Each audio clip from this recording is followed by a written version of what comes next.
Ternyata, ada sejumlah nama yang dipastikan masuk neraka menurut Al-Quran, sehingga mereka kelak akan mendapat siksa. Neraka adalah tempat paling hina yang akan diterima bagi mereka yang melanggar perintah Allah Subhanahu wa Ta'ala. Neraka merupakan akhirat bagi umat manusia yang juga abai terhadap amalan Rasulullah Sallallahu Alaihi Wasallam. Neraka sering digambarkan dalam berbagai tradisi dan cerita sebagai tempat penderitaan yang ekstrim dan abadi. Dalam pandangan ini, neraka adalah ruang yang gelap dan penuh api, di mana jiwa-jiwa terkutuk disiksa tanpa henti. Rasa sakit di sana tidak hanya fisik, dengan api yang membakar tanpa pernah menghanguskan, tetapi juga mental, dengan penyesalan dan keputusasaan yang tiada akhir. Teriakan kesakitan, ratapan, dan jeritan penderitaan bergema sepanjang waktu, menciptakan atmosfer yang menyesakkan. Di neraka, tidak ada harapan untuk kelepasan atau pelarian, hanya siklus penderitaan yang abadi dan menyiksa. Luas neraka tidak bisa dinalar oleh akal dan tak bisa dibandingkan dengan luasnya bumi. Dengan demikian, neraka menjadi rahasia Allah Subhanahu wa Ta'ala, sehingga tidak ada satupun manusia yang tahu.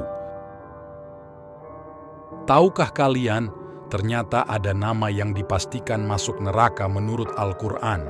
Mereka secara tersirat masuk neraka karena perbuatannya. Siapa saja mereka? Sebelum lanjut, bantu support channel Pelangi Islam dengan menekan tombol subscribe, like, dan aktifkan lonceng notifikasinya. Bismillah, mari kita mulai kisahnya.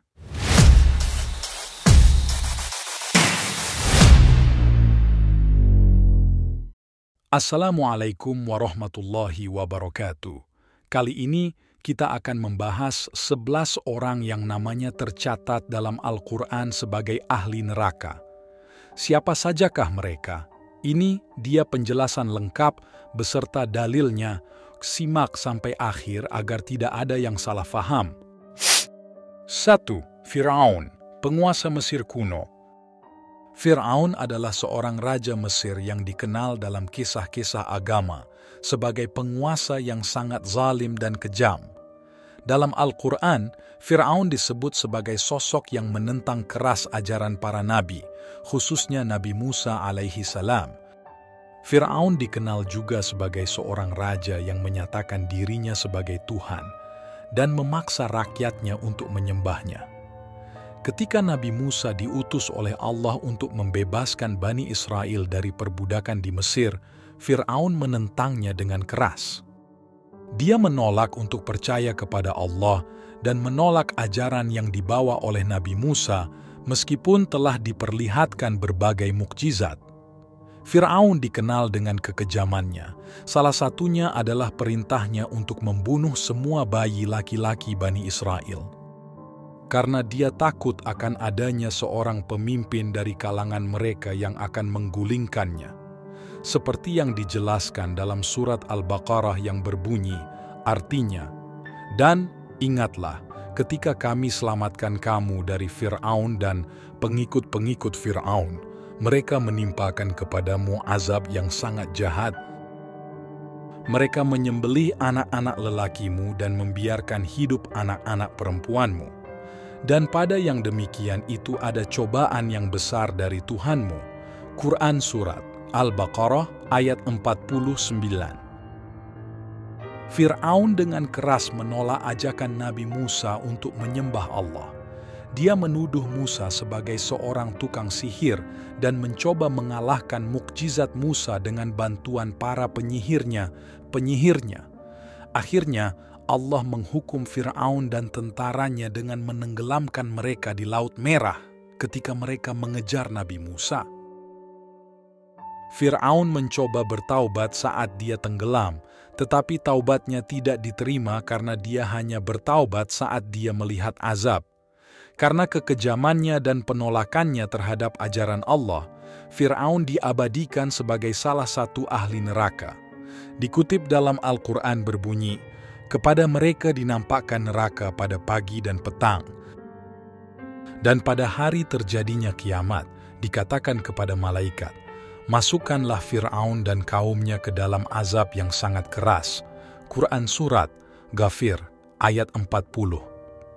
Fir'aun menjadi simbol penguasa yang zalim dan sombong, yang menolak kebenaran bahkan setelah diperlihatkan mukjizat.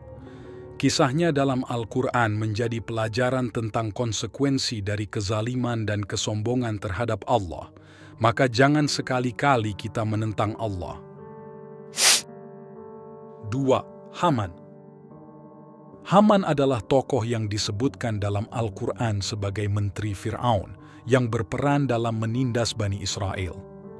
Kisah Haman tidak ditemukan dalam Taurat atau Injil, tetapi Al-Quran menyebutnya beberapa kali dalam konteks perannya di pemerintahan Fir'aun dan penentangannya terhadap Nabi Musa. Haman disebut sebagai salah satu tokoh utama yang terlibat dalam penindasan terhadap Bani Israel bersama dengan Fir'aun dan para pemuka lainnya. Fir'aun dan Haman melakukan berbagai cara untuk menekan dan menganiaya Bani Israel serta menentang dakwah Nabi Musa. Haman diperintahkan oleh Fir'aun untuk membangun sebuah menara tinggi dengan maksud untuk mencapai Tuhan Musa dan menentang keberadaan Allah. Ini menunjukkan kebodohan dan keangkuhan Fir'aun dan Haman dalam menentang dakwah tauhid yang dibawa oleh Nabi Musa. Dalam surah Al-Qasas, Fir'aun berkata, "Hai pembesar kaumku, aku tidak mengetahui Tuhan bagimu selain aku, maka bakarlah hai Haman untukku tanah liat, kemudian buatkanlah untukku bangunan yang tinggi supaya aku dapat naik melihat Tuhan Musa, dan sesungguhnya aku benar-benar yakin bahwa dia, Musa, adalah termasuk orang-orang pendusta." Quran Surat Al-Qasas ayat 38. Haman bersama dengan Fir'aun digambarkan sebagai orang yang sangat sombong dan menolak kebenaran. Mereka menggunakan kekuasaan mereka untuk menindas dan mengejar keuntungan duniawi. Dalam surah Ghafir disebutkan, dan berkatalah Fir'aun, "Hai Haman, buatkanlah bagiku sebuah bangunan yang tinggi supaya aku sampai ke pintu-pintu langit, yaitu pintu-pintu langit, supaya aku dapat melihat Tuhan Musa dan sesungguhnya aku memandangnya seorang pendusta." Demikianlah dijadikan Fir'aun memandang baik perbuatan yang buruk itu, dan dia tertutup dari jalan yang benar, dan tipu daya Fir'aun itu tidak lain hanyalah membawa kerugian. Quran Surat Ghafir ayat 36-37. Kisah Haman adalah peringatan tentang akibat buruk dari kesombongan dan kezaliman, dan dia termasuk salah satu yang dijanjikan neraka karena perbuatannya. 3. Qarun. Qarun adalah salah satu orang dari kaum Bani Israel yang hidup pada masa Nabi Musa. Dalam Al-Quran, dia disebut sebagai seseorang yang diberikan kekayaan yang melimpah oleh Allah, namun menjadi sombong dan ingkar. Qarun dikenal sangat kaya, dengan kekayaan yang digambarkan sangat luar biasa, sehingga kunci-kunci gudang hartanya saja sulit diangkat oleh sekelompok orang kuat. Qarun sombong dan tidak bersyukur. Dia menganggap bahwa kekayaannya adalah hasil dari usahanya sendiri dan tidak ada hubungannya dengan nikmat Allah. Qarun berkata, "Sesungguhnya aku hanya diberi harta itu karena ilmu yang ada padaku." Quran Surat Al-Qasas ayat 78. Karena kesombongannya, Qarun dihukum oleh Allah dengan cara ditenggelamkan bersama dengan rumah dan hartanya ke dalam bumi. Ini adalah bentuk hukuman langsung dari Allah terhadap kesombongan dan ketidakpatuhan Qarun. Allah berfirman, "Maka kami benamkanlah Qarun beserta rumahnya ke dalam bumi. Maka tidak ada baginya suatu golongan pun yang menolongnya terhadap azab Allah, dan tiadalah ia termasuk orang-orang yang dapat membela dirinya." Quran Surat Al-Qasas ayat 81. Kisah Qarun memberikan beberapa pelajaran penting, yaitu kesombongan adalah sifat yang dibenci Allah, lalu ternyata kekayaan adalah ujian. Kekayaan dan harta benda adalah ujian dari Allah. Bagaimana seseorang menggunakan kekayaannya akan menentukan apakah dia lulus atau gagal dalam ujian tersebut. Selanjutnya, pentingnya bersyukur atas nikmat Allah adalah kewajiban. Mengakui bahwa segala sesuatu yang dimiliki adalah pemberian Allah adalah bagian dari iman. Dan terakhir yaitu keadilan Allah. Allah Maha Adil dalam memberikan balasan. Kesombongan dan keangkuhan akan mendapatkan balasan yang setimpal. Dengan demikian, kisah Qarun dalam Al-Quran menjadi pelajaran penting tentang bagaimana kekayaan harus digunakan dengan bijaksana dan bagaimana kesombongan dapat membawa pada kehancuran. 4. Abu Lahab. Abu Lahab atau Abdul al-Uzza ibnu Abdul al-Muttalib adalah salah satu paman Nabi Muhammad SAW. Ia dikenal sebagai salah satu penentang utama dakwah Islam pada masa awal penyebarannya di Mekah. Abu Lahab, yang berarti bapak nyala api, julukan ini karena pipinya yang selalu memerah.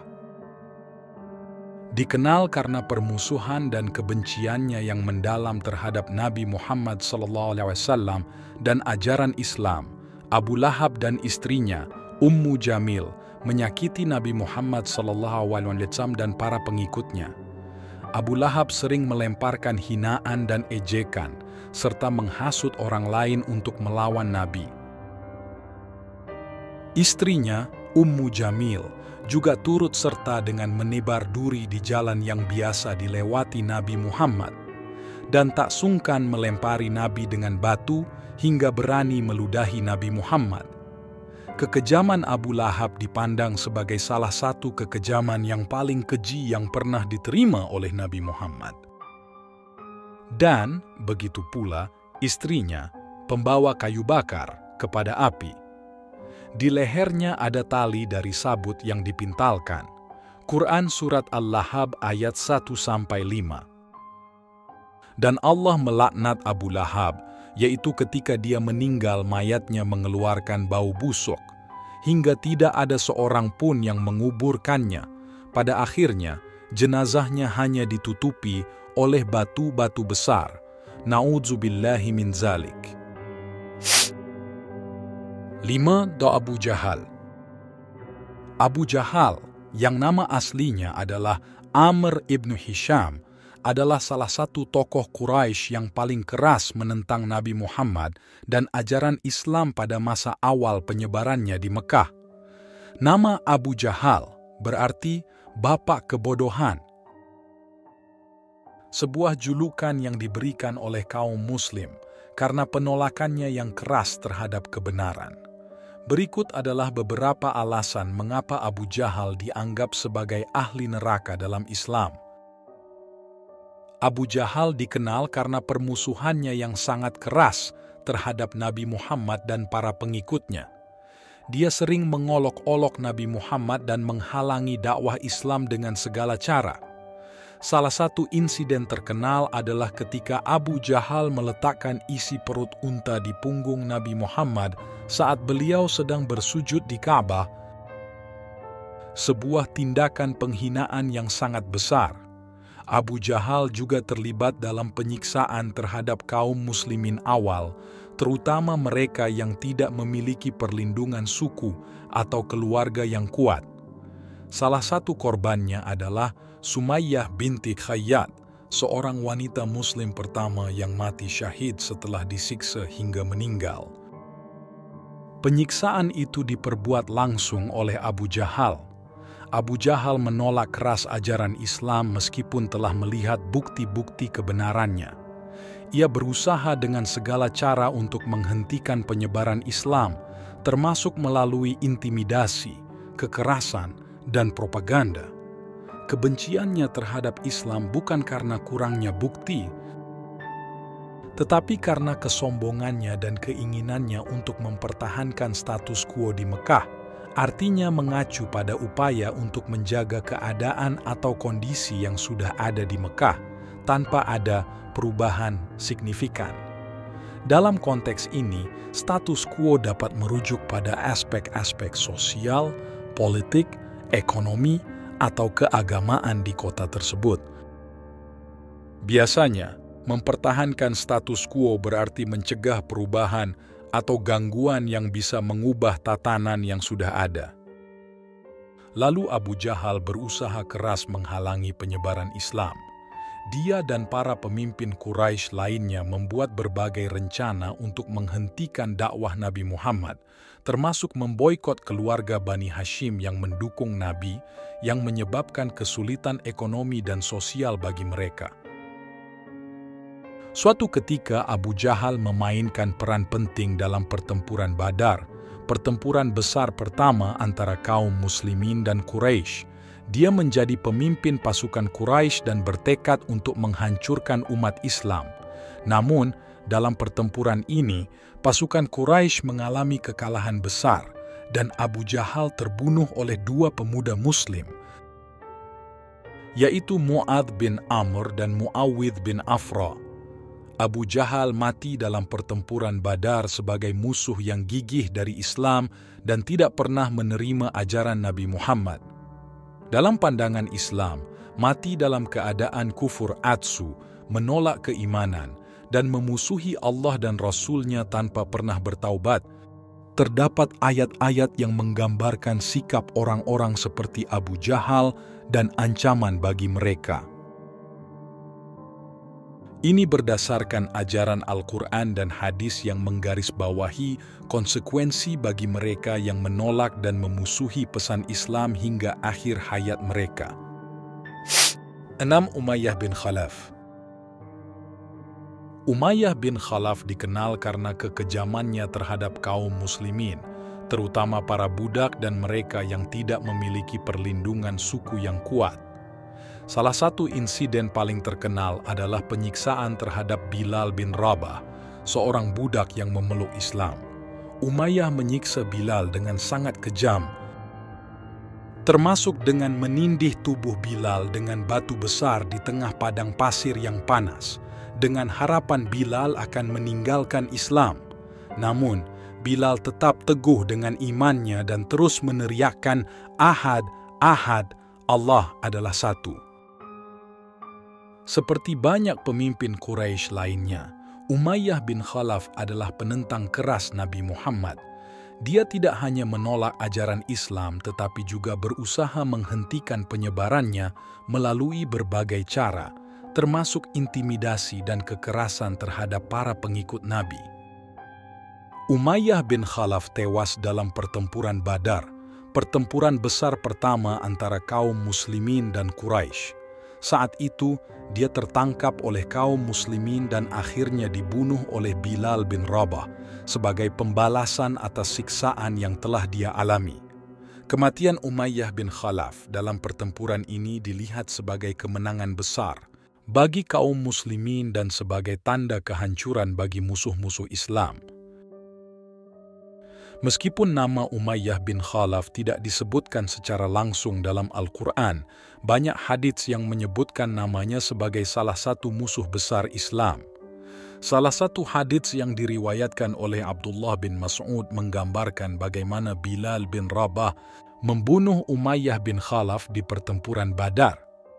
Ketika Umayyah bin Khalaf ditangkap dalam pertempuran Badar, Bilal melihatnya dan berkata, "Kepala kekufuran, Umayyah bin Khalaf, saya tidak akan selamat jika dia selamat."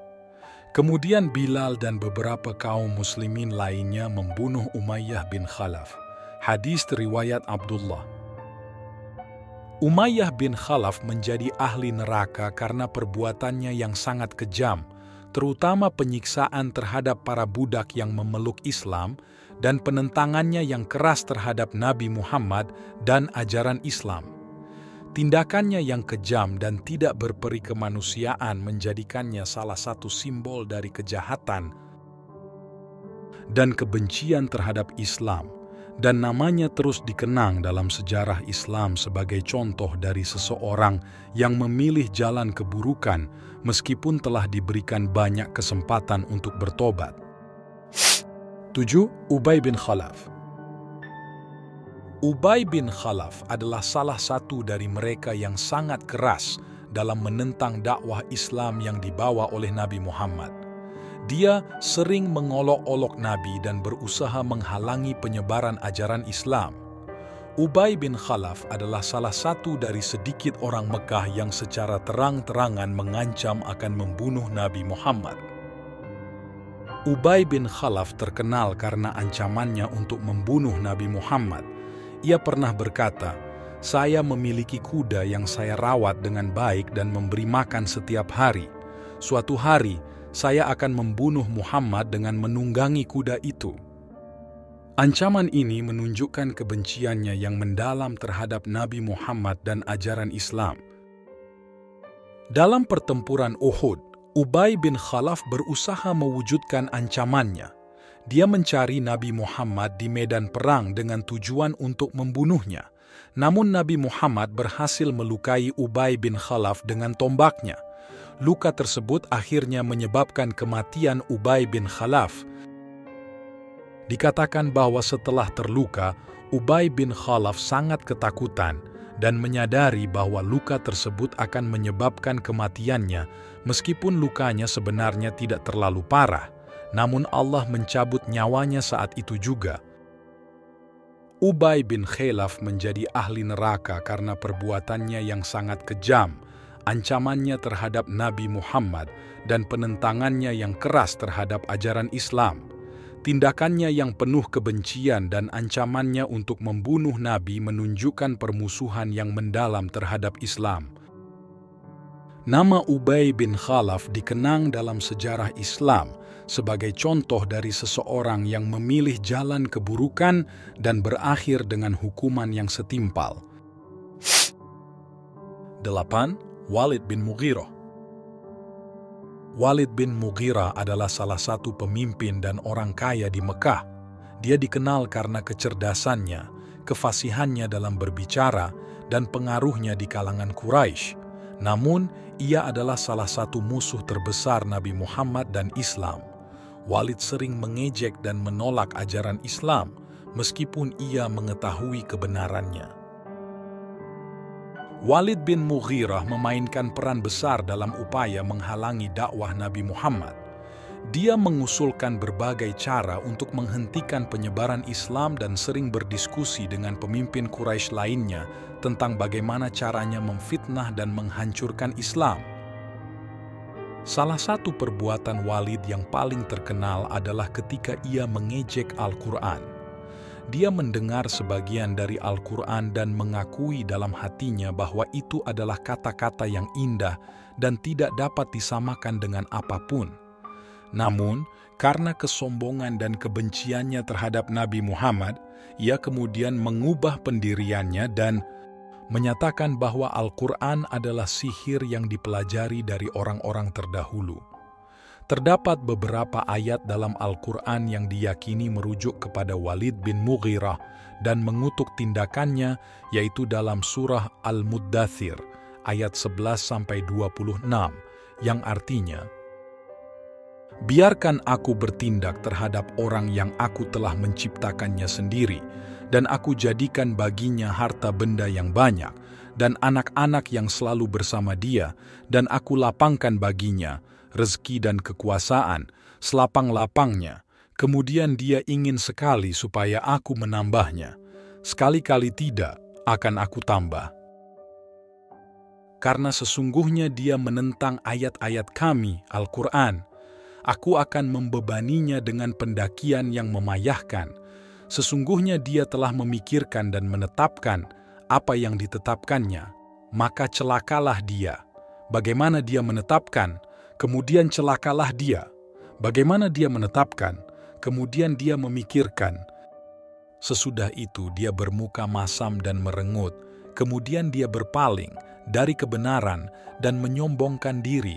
Lalu dia berkata, Al-Quran, ini tidak lain hanyalah sihir yang dipelajari, dari orang-orang dahulu, ini tidak lain hanyalah perkataan manusia.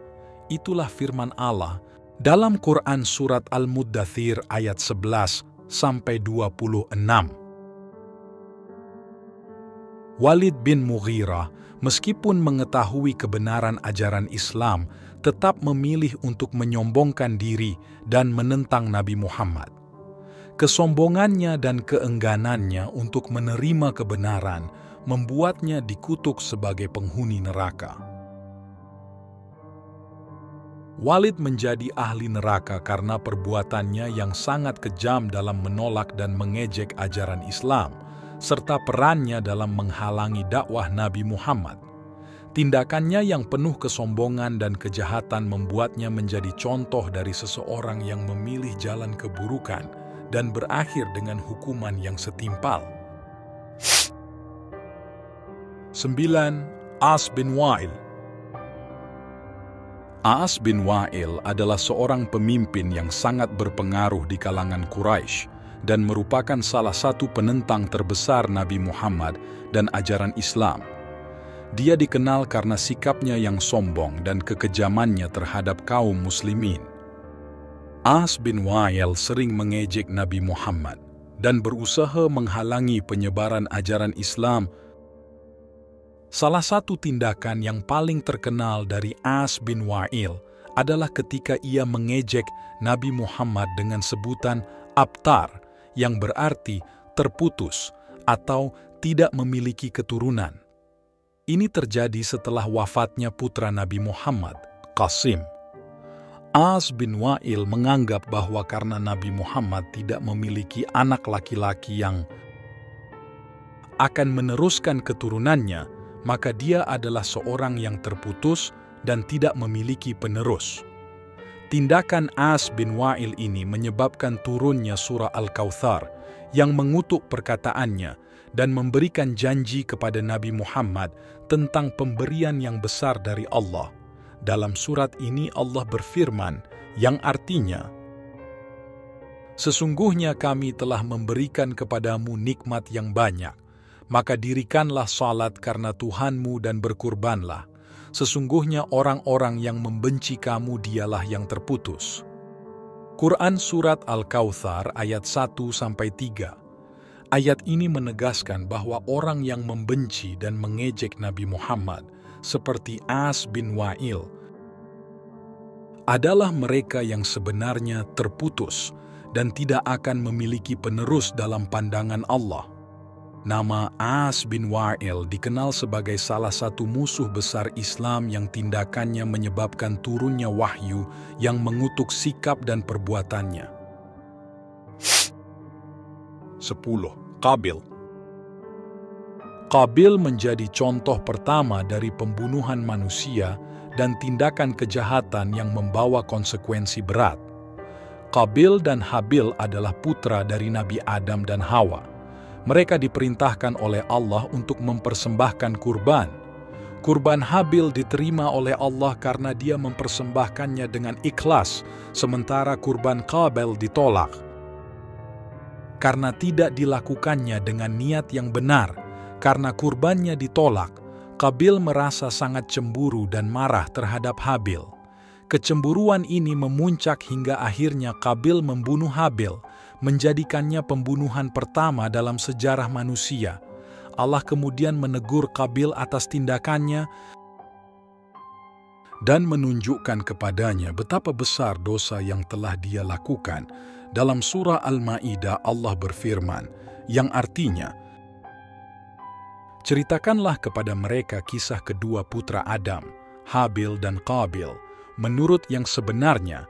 Ketika keduanya mempersembahkan kurban, maka diterima dari salah seorang dari mereka berdua, Habil, dan tidak diterima dari yang lain, Qabil.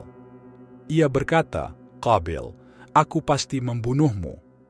Berkata Habil, 'Sesungguhnya Allah hanya menerima kurban dari orang-orang yang bertakwa. Sungguh, jika kamu menggerakkan tanganmu kepadaku untuk membunuhku, aku sekali-kali tidak akan menggerakkan tanganku kepadamu untuk membunuhmu. Sesungguhnya aku takut kepada Allah, Tuhan seluruh alam, sesungguhnya aku ingin agar kamu kembali dengan membawa dosaku dan dosamu. Maka kamu akan menjadi penghuni neraka, dan itulah pembalasan bagi orang-orang yang zalim. Maka nafsu Qabil menjadikannya menganggap mudah membunuh saudaranya, sebab itu dibunuhnyalah, maka jadilah dia seorang di antara orang-orang yang merugi. Kemudian Allah menyuruh seekor burung gagak menggali-gali di bumi untuk memperlihatkan kepadanya, Qabil, bagaimana seharusnya menguburkan mayat saudaranya.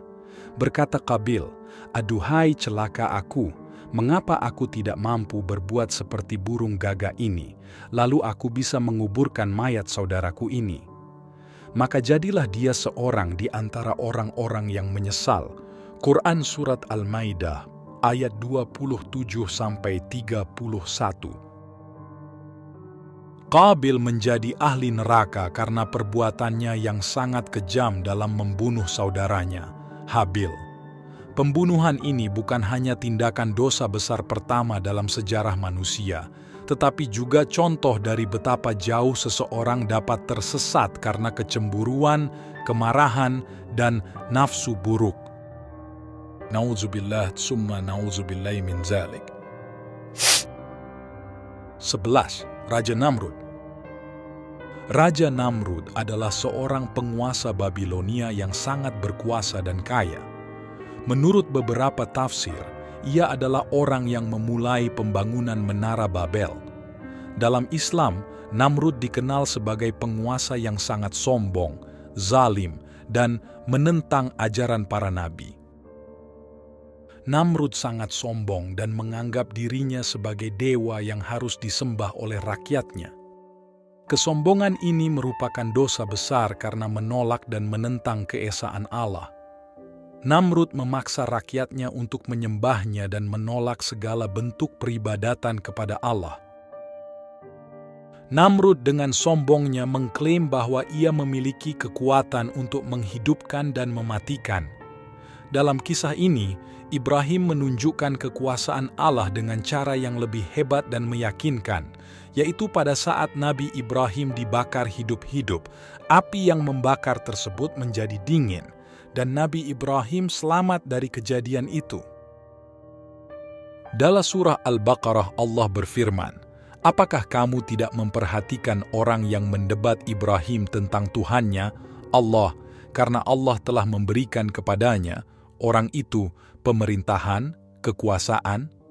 Ketika Ibrahim mengatakan, "Tuhanku ialah yang menghidupkan dan mematikan," Namrud berkata, "Saya dapat menghidupkan dan mematikan."